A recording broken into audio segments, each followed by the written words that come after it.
The US economy contracted for a second straight quarter between April and June with a 0.09% decline in the GDP, fueling recession fears just months before key midterm elections in a blow for President Joe Biden. 2 quarters of negative growth is commonly viewed as a strong signal that a recession is underway, and a downturn in the world's largest economy would have global consequences as well as domestic political costs.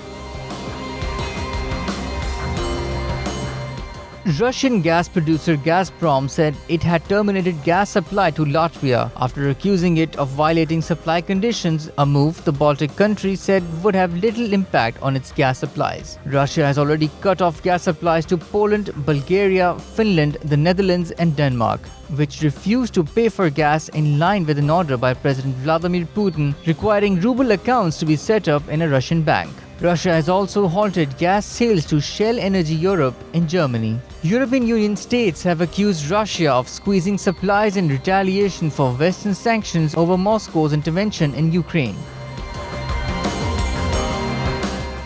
Businesses in Britain do not expect any growth over the next 3 months as surging cost of living squeezes consumer demand, according to a monthly survey. The Confederation of British Industry said members reported above-average growth in the 3 months to the end of July, slightly faster than in the 3 months to June, but expect this to peter out in the months ahead. The Bank of England is widely expected to announce its biggest interest rate rise since 1995, raising rates to 1.75% from 1.25% to tame inflation that is already at a 40-year high of 9.4%. But the bank has warned that Britain's economy is likely to contract later this year when a 40% jump in regulated energy tariffs hits consumers in October, and has forecast the economy will contract slightly next year.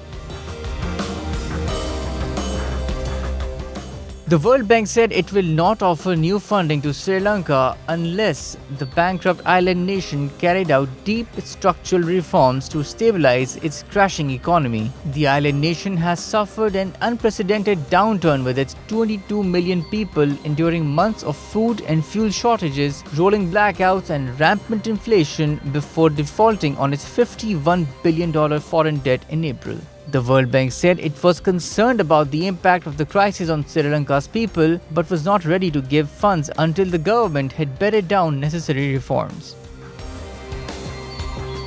According to a report in the Daily Star, Bangladesh's leading newspaper, the country has sought a $4.5 billion loan from the International Monetary Fund, joining South Asian neighbors Pakistan and Sri Lanka in seeking help to cope with mounting pressure on their economies. Bangladesh has sought the funds for its balance of payment and budgetary needs, as well as for efforts to deal with climate change. The report also states that Finance Minister AHM Mustafa Kamal wrote to IMF Managing Director Kristalina Georgieva. Economists say the Bangladeshi taka has effectively slid against the US dollar by approximately 20% in the past 3 months, further weakening the country's finances, with the current account deficit hitting $17 billion.